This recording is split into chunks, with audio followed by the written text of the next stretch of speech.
The wedding hasn't even happened yet, and everything is a train wreck. Okay, so this girl I know from high school is getting married. We're both 22 for reference.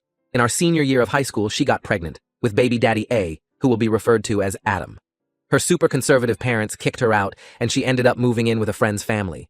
She barely graduated high school.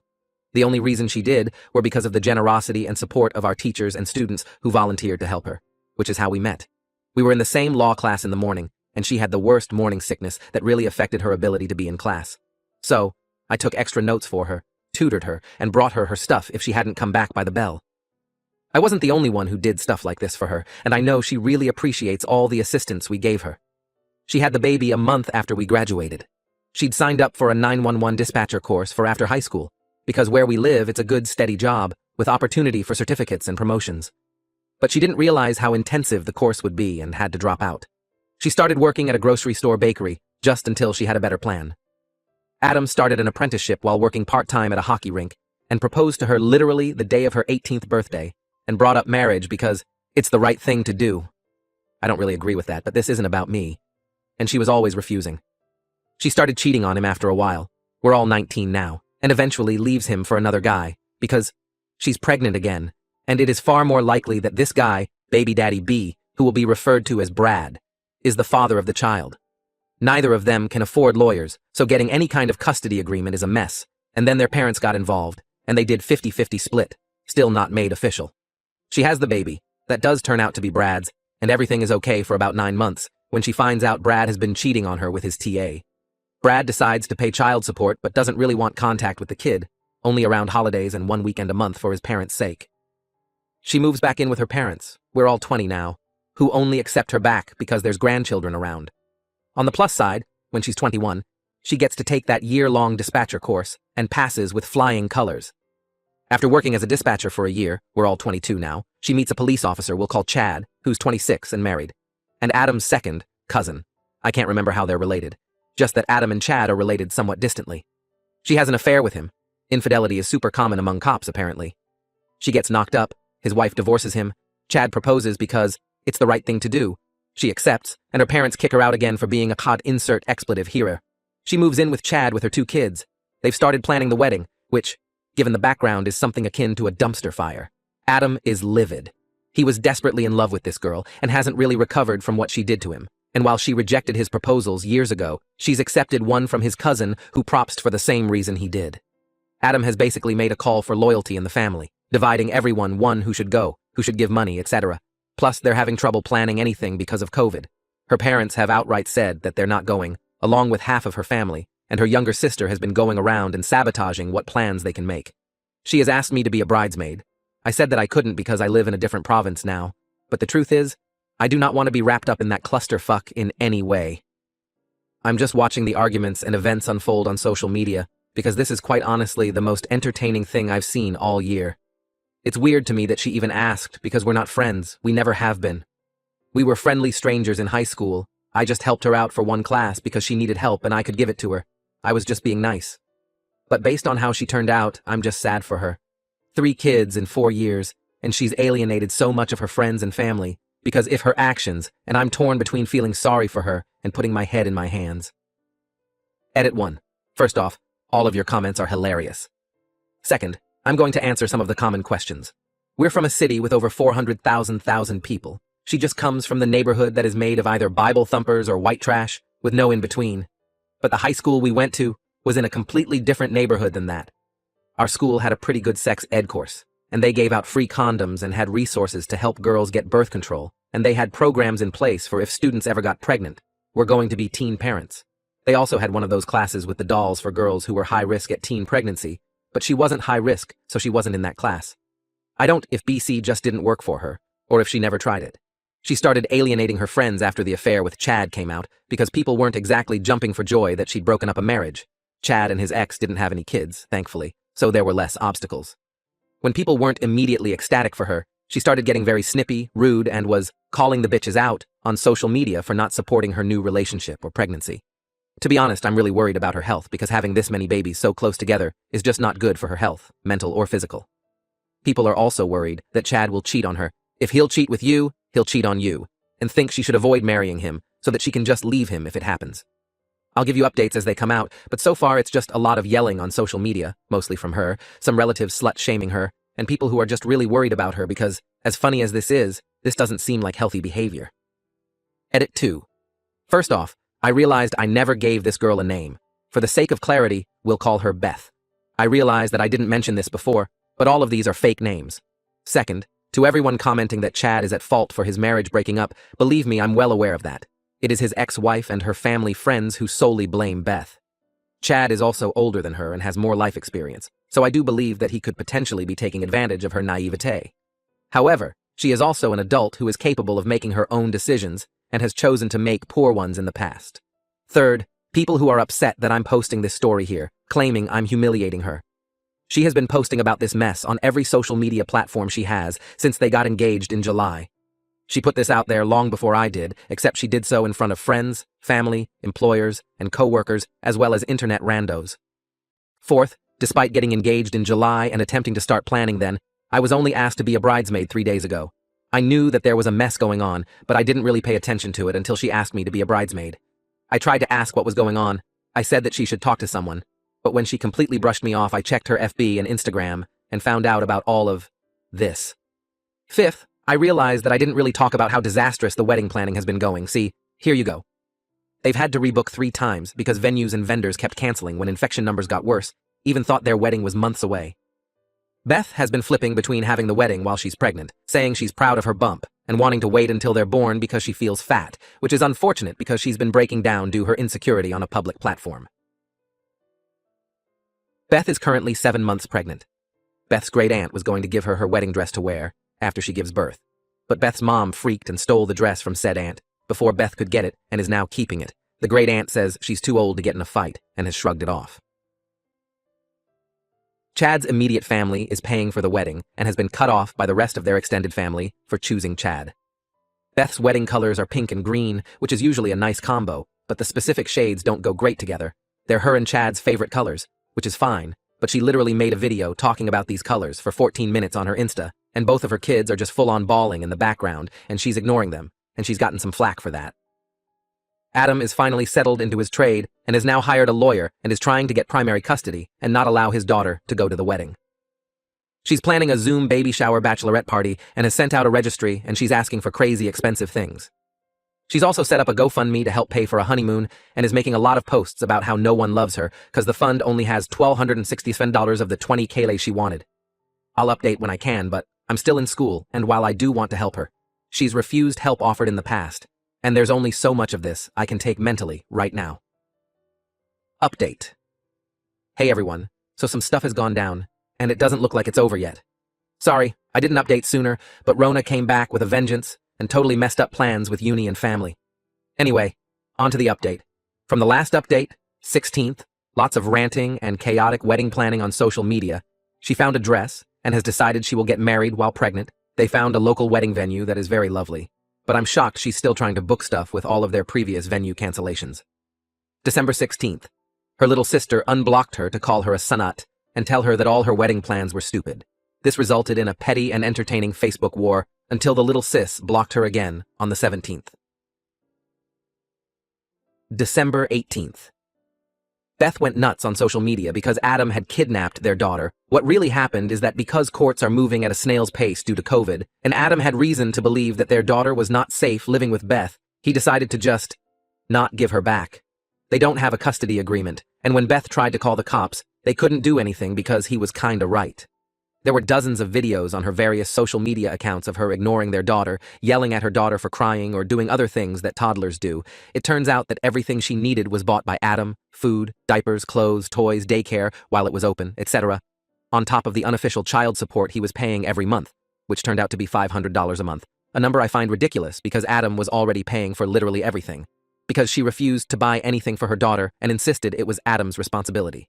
Additionally, after the immediate post-birth appointments, Beth never took baby A to a doctor's appointment. She always deferred that to Adam. Baby A's pediatrician has never met Beth. Beth even tried to get Chad to push back or intimidate him or something. But the local police where we live are under one hell of a microscope after a bunch of dirty cops got busted a couple of years ago. Basically, the cops and the social worker they ended up calling ended up saying there was nothing she could do until they get to court. The social worker tried to get her to go to therapy and parenting classes, but Beth refused and went on a 15-paragraph long rant on Facebook about how she doesn't need parenting classes or therapy. She really, really does, though, and called the social worker some choice words. December 19th to 24. Just a bunch of ranting on social media, calling everyone who doesn't enable or justify her behavior cuss words, slurs, and a whole bunch of other horribly creative things. Also, both she and Chad are under investigation at work now, but she has no idea why. I'm going to take this time to remind everyone that 99% of this info is coming from her public social media pages, where her coworkers are friends and place of employment is listed. December 25. I am officially embarrassed to know this woman. I didn't go on her FB page until the evening cause I didn't want to deal with drama, first thing in the morning on Xmas. In the morning, she put on a very beautiful blue maternity dress, got Chad in his police blues, and baby B in a purple romper, and then live-streamed her and her family going to the courthouse to get married on Christmas Day. According to her Twitter, part of this was because their newest venue canceled on them after COVID numbers spiked. Overall, a pretty tacky thing in my opinion, because she stated plain as day several times that she intended her wedding anniversary to eclipse Christmas for her children because it's just so much more special, you know? I'm so glad that Baby B's grandparents are filing for guardianship. But here's the thing.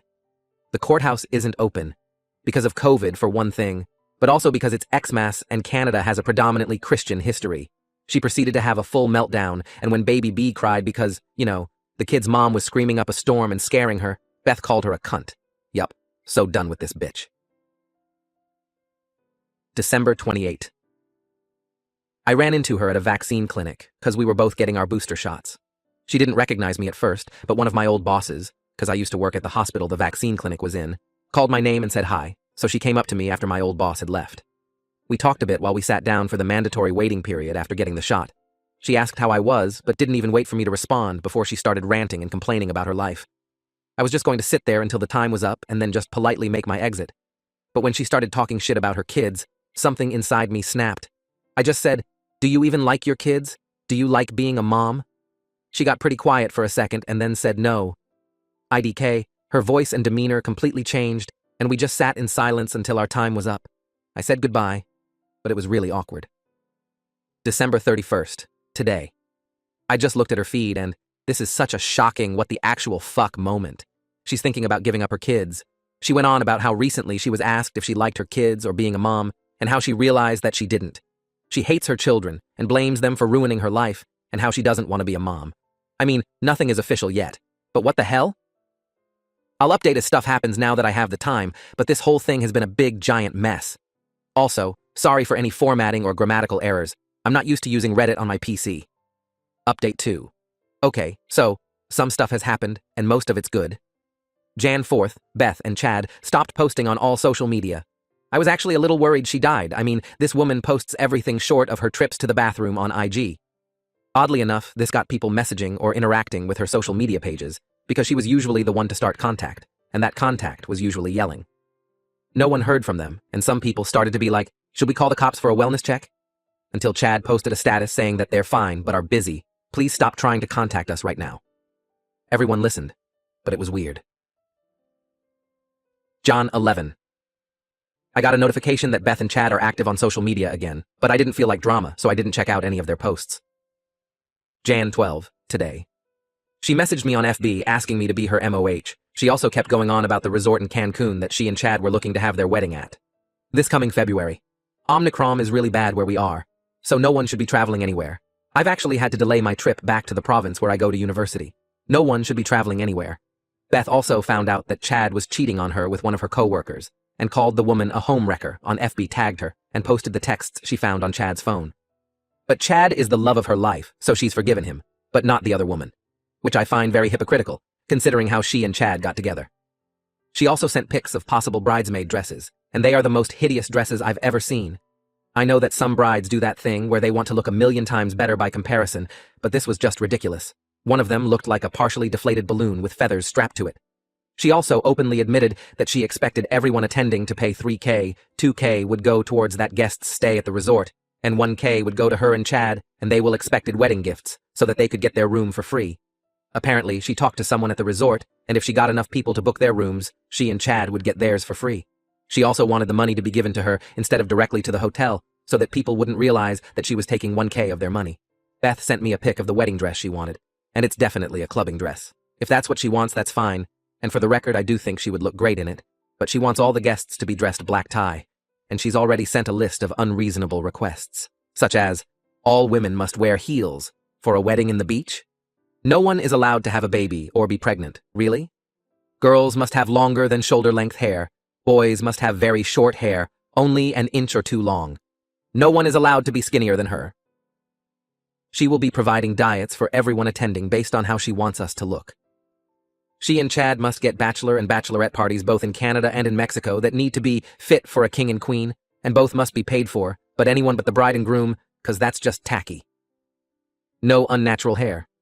No tattoos. You have 5 tattoos, Beth, and in the dress you want, all will be on full display. No one is allowed to talk to her directly. They must speak through the MOH and BM.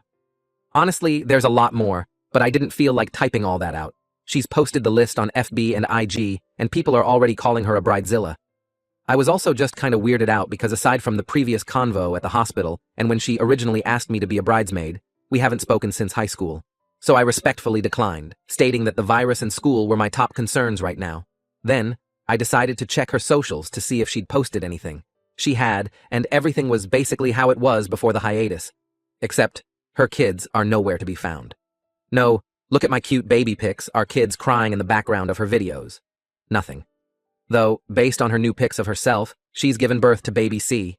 I mean, she's definitely still recovering, but she also definitely had a baby, and that baby is not on any of her socials. So when she responded to my decline with an attempt at guilting me to be her MOH, I asked her where her kids were. This was her response. Oh, I left them at the side of the road in our way home from the hospital. Those moochers could walk home, LOL. I was like, please tell me you're not being serious, especially because it looks like she had the baby days ago.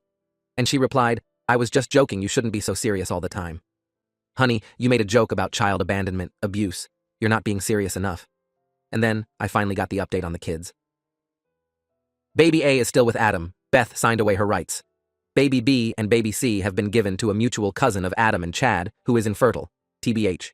I didn't need that last tidbit of info, or the 3-paragraph-long rant about how God hates infertile women. I didn't even read all of it. I couldn't. And I didn't think that Beth could be so cruel to even think those things. I checked out the FB page of baby B's grandparents, and they're happy with their grandchild's new parents. It looks like the cousin and her husband, and welcoming them to the family as another set of grandparents, and will let them have access to B. So, yay. One thing I do need to stress, though, is that because of COVID, the courts in our areas are either moving at a snail's pace or closed, so none of this is official, but Beth and Chad has signed paperwork, and all that needs to happen now is presenting that to a judge. And when I rejoined our convo, she said the doc she had for baby C gave her birth control, and she was surprised, because after her first pregnancy, she asked her doctor for it, but he refused to give her any. She mentioned that her old doctor was also her mom's and sister's doctor. She ended up asking the doc who delivered baby C to be her new doctor, so I hope that works out. After learning all this, my convo with Beth started to go downhill. Beth, wait, did you actually think I would just leave my kids at the side of the road? I just didn't want to be a mom, but I wasn't a bad one. Me. Beth, I think that you've been through a lot of trauma in the past few years, and that it's gotten to you mentally, and that you should speak to a professional. Of course, Beth has been a bad mom, but she does need mental health help, and I wasn't going to convince her to get it or to not tell at me if I said that. Beth, what? You think I'm crazy? Me, no. I think that getting kicked out as a teen because of a pregnancy and having your family actively reject you and try to sabotage you must have been very painful. Plus, pregnancy puts a lot of mental stress on women, and you've had 3 in such a short time span. I just want you to take care of yourself and get what you want in life, and I think that will start with you taking care of your mental health. Beth, what I want is for you to go straight to hell. Beth then calls me every cuss word, expletive, and derogatory word she can think of. One of the words she called me was a derogatory word about people from my ethnicity, and my blood is boiling, that she thought it was okay to say that to me. So I'm now on her hit list. She's been blowing up my social media all day on her last FB post where she called me a slur. She said that she still expects a good wedding gift from me. Yeah. No. So I've blocked her on everything, and I've decided to completely cut off contact. This will be my last update. TLDR. Beth went on a social media blackout for a bit, had baby C, gave up all her kids, baby A is still with Adam, baby B and baby C are with a mutual cousin of Adam and Chad, and baby B's grandparents have access. Chad cheated on her and she forgave him, but she probably shouldn't have. She's decided to have her wedding in a little over a month in Cancun and is expecting unreasonable things of everyone already. She asked me to be MOH. I respectfully declined. I also suggested that she talk to a mental health professional because she's been through a lot in the last few years, and she cussed me out. She also called me a derogatory name directed at people of my ethnicity, and that was the final nail in the coffin. I'm now on her hit list, but her kids are safe, and I have no interest in going to wedding, so I'm cutting contact completely and have already blocked her on all my socials. I'm refusing to be involved with her anymore and will not be updating on the situation. Miu update. Hi everyone. I didn't think I would be making another update, but here I am. I don't know if anyone will even care, but whatever. I saw a YouTuber, Charlotte Dobre, do an entire video about this post on Facebook, which was funny, she did it well, and got so nervous that Beth was going to see it. Turned out, she's seen it and does not give a single damn, because as I pointed out, the majority of the info in this post came from her public social media. She also doesn't know who posted it. More on that in the update. I'm still no contact with Beth and have no plans to change that anytime soon, but we have mutual friends who have told and shown me what's happened. First things first, she and Chad did get married, but they eloped. According to all sources, they are completely and utterly miserable though. Chad has proven to be an overall lazy and unfaithful husband, and Beth has really gotten into feminism, with a focus on reproductive issues, after she started using birth control, and Roe v. Wade getting overturned, even though we're in Canada, really caused tension in their marriage. As it turns out, Chad thinks that abortion is murder, and God created women for the purpose of making babies. Beth tried to argue that not all women want or should be mothers, using herself as an example, and then Chad went ahead and used her as an example of why women should be forced to have kids, because in the end, she gave kids to an infertile couple. She didn't take that well and said that her entire life and future was ripped away from her and destroyed the second she got pregnant with baby A. Adam was never slut-shamed or demeaned like she was, both at home and at school, which is a fair point. Myself and many others were helpful and supportive, but there were a lot of people who judged the hell out of her and said really nasty stuff, and that if she hadn't gotten pregnant, she would have gone to college or university because she lost the general and financial support of her family with that positive pregnancy test. Chad has made a Tinder account. Beth was informed, but it doesn't seem like she gave a damn. So basically, you could cut the tension with a knife. And with her family, her sister came out as gay, and has been cut off from their parents. But she's got a partial scholarship, so she's doing okay.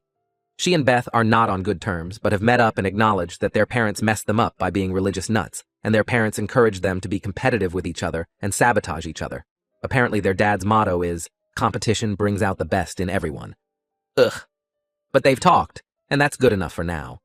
Neither Beth nor Chad have custody or visitation of their children, which Chad is starting to regret because he's suddenly getting more and more into the church and religion. Chad talked to Beth about getting baby C back, but Beth shut that down hard and warned the cousin who adopted baby C, officially and legally BTW. Beth started going to therapy after she and Chad got married, which makes me very happy and excited for her. There was a rumor going around that Chad has a mistress, and it took me a while to confirm, but it's true. He's cheating on her with a paramedic, and she knows. Beth is fully aware. IDK if she plans to do anything about it or just continue to ignore it, but I hope she leaves his ass. I'm still not going to talk to her. She crossed so many lines, but she's grown and improved a lot, and her life would be a lot better without that sack of scum in her life. Now, I've given a few details in my post that should have revealed my identity to her, namely her asking me to be her MOH. I have found out that she actually asked around 15 girls, including myself, to be her MOH, without telling any of us about the others, because she was trying to get money from all of us, and because her mental health has just been very bad, and she needed help. And of those 15, 8 have been going to school out of province, and of those 8, we all had basically the same classes in high school, and apparently doesn't remember our discussion at the vaccination clinic, and had major blow-up with everyone she asked to be MOH. So she knows it's one of 8 people, and reportedly has no interest in trying to narrow that number down. Chad did the same thing with his groomsmen, but IDK any of the numbers. Dear Beth, if this post gets forwarded to you or somehow graces your phone screen, leave Chad. He's trash, and you'll be much better without him in your life. And though I'm not willing to talk to you again because of your words and actions, I do wish for you to have a wonderful and happy life.